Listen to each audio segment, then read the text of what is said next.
दोस्तों नमस्कार। आज हम कक्षा 12वीं एनसीईआरटी का यूनिट 6 लेकर के आए हैं। अध्याय का नाम है प्रकाश का परावर्तन। इसमें एक बहुत ही महत्वपूर्ण प्रश्न आपके बीच प्रश्न है, अवतल दर्पण के लिए दर्पण सूत्र। तो सबसे पहले अपन एक एमपीएन अवतल दर्पण बनाते हैं जिसका ध्रुव P रहेगा, फोकस F, वक्रता केंद्र C तथा मुख्य अक्ष PC रहेगा। दर्पण के समांतर मुख्य अक्ष के लंबवत, ये मुख्य अक्ष है, इसके लंबवत AB एक वस्तु रखी है, इसको दर्पण पर आपतित करते हैं तो मुख्य फोकस से होकर के जाती है।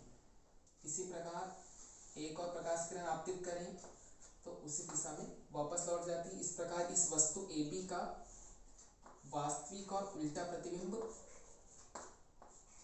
A डैश B डैश पर बनता है। मतलब ये वस्तु है, इधर आके ऐसी पलट जाती है और इस पे अपन एक लंब डाल देते हैं DM डैश। एक बार फिर समझिए, चित्र में MPN एक अवतल दर्पण है जिसका ध्रुव P, फोकस F, वक्रता केंद्र C तथा मुख्य अक्ष PC है। दर्पण के सामने मुख्य अक्ष के लंबवत AB एक वस्तु रखी है जिसको दर्पण पर आपतित करने के बाद मुख्य फोकस से होकर के जाती है। इस प्रकार वस्तु AB का वास्तविक और उल्टा प्रतिबिंब A डैश B डैश पर बनता है। ठीक, आगे सॉल्व करें। ये चित्रानुसार अपन इतना लिख देंगे, उसके बाद में सॉल्व करें। यहाँ पर अब इसमें दो समरूप त्रिभुज है। पहला त्रिभुज एक देखिए ये वाला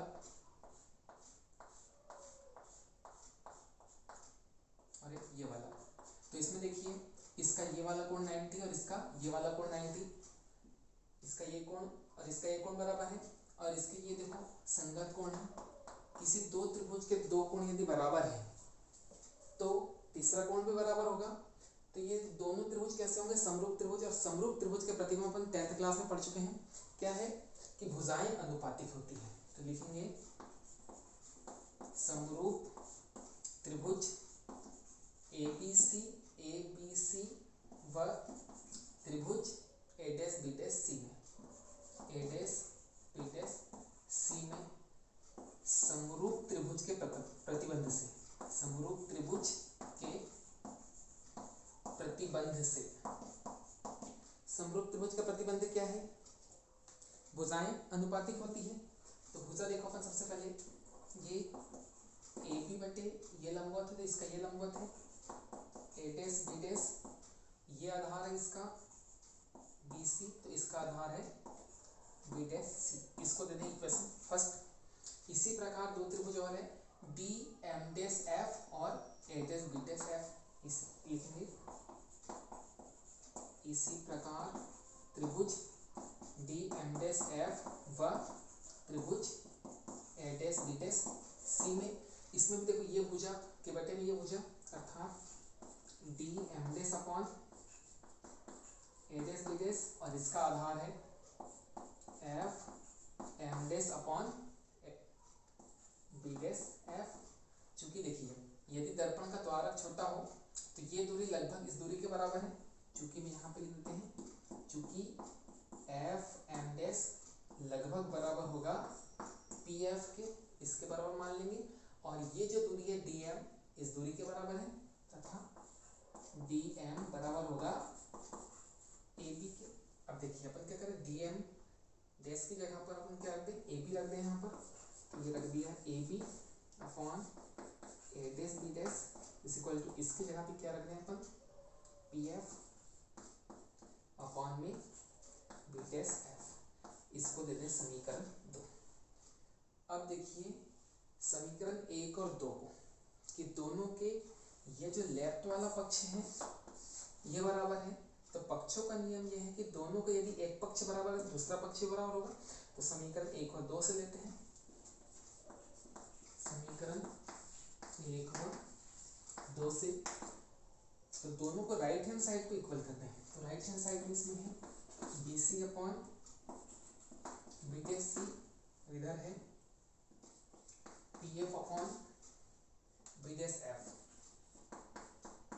देखिए इसके बाद अपने क्या करना है, बी से सी तक की दूरी चाहिए, तो अपन क्या करें, बी से सी तक की दूरी, तो अपन सबसे पहले यहाँ से यहाँ तक चले, अर्थात बी से बी तक चले और उसमें से अपन यदि पीसी को माइनस कर दें, ये पीसी को, तो अपने को ये दूरी मिल जाएगी, मतलब ये पूरी दूरी में से इस दूरी को माइनस कर दे, ये दूरी मिल जाएगी अपने को ऊपर वाली। ठीक, उसी प्रकार बी डैश सी का भी निकालें, ये बी डैश सी इसकी, तो अपन पी से सी तक चलते हैं, पीसी में से पी बी डैश को माइनस करते हैं। ठीक, उसी प्रकार पी एफ में से कुछ माइनस होगा नहीं, उसको ऐसे ही रखें, और ये बी डैश एफ भी ऐसे ही होगा। ये देखो इसकी दूरी चाहिए, तो पी बी डैश लेते हैं पहले, पी बी डैश में से पी एफ को घटा दें। अब यहाँ पे लेते हैं चिन्ह परिपाटी से, चिन्ह परिपाटी से, चिन्ह परिपाटी देखो पी बी क्या है, यहाँ पे वस्तु रखी है अपन ने पी से बी तक, वस्तु की दूरी है, वस्तु की दूरी को दर्शाएंगे अपन यू से, और बाईं ओर है तो ऋणात्मक। ठीक, ऐसे ही पीसी पी से सी तक ये वक्रता केंद्र है, और पी से सी तक वक्रता त्रिज्या कहलाएगी, उसको दर्शाते हैं अपन आर से, बाईं ओर ऋणात्मक। ठीक, उसी प्रकार पी एफ क्या है, पी से एफ तक की दूरी, यहाँ पे फोकस है, फोकस दूरी उसको दर्शाएंगे एफ से। उसके बाद में पी बी डैश की दूरी, पी से बी डैश, यहाँ पे प्रतिबिंब बना तो प्रतिबिंब की दूरी को दर्शाएंगे वी से। ये सारे मान को अपन रखेंगे यहाँ पर।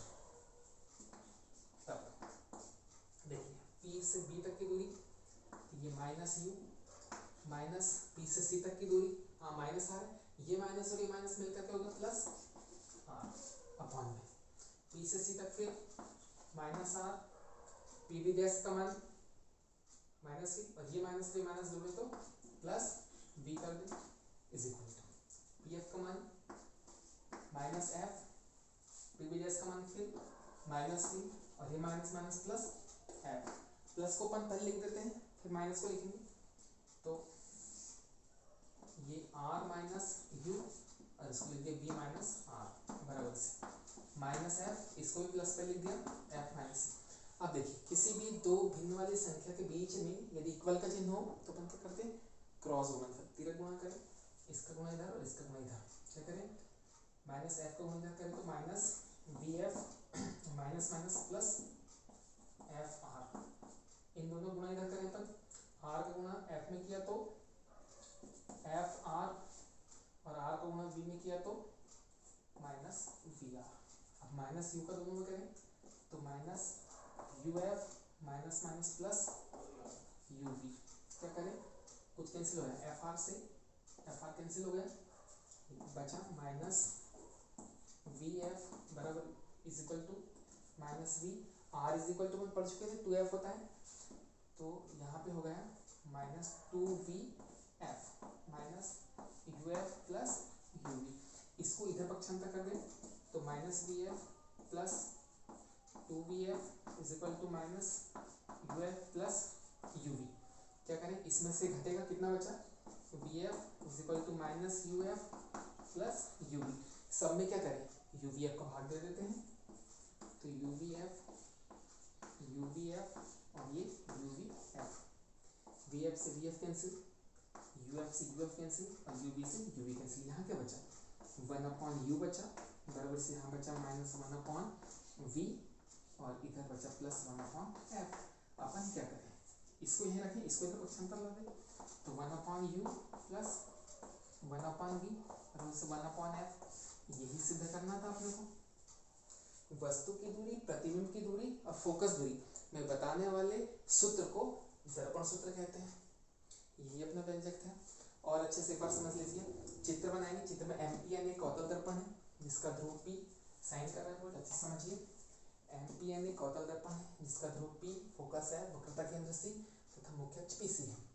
दर्पण के सामने मुख्य अक्ष के लंबवत AB एक वस्तु रखी है जिसको दर्पण पर आपतित करने के बाद मुख्य फोकस से होकर जाती है, और इसका वास्तविक और उल्टा प्रतिबिंब A' B' पर बनता है। इतना लिखेंगे यहाँ पर, फिर उसके बाद में इस प्रकार से आप सॉल्व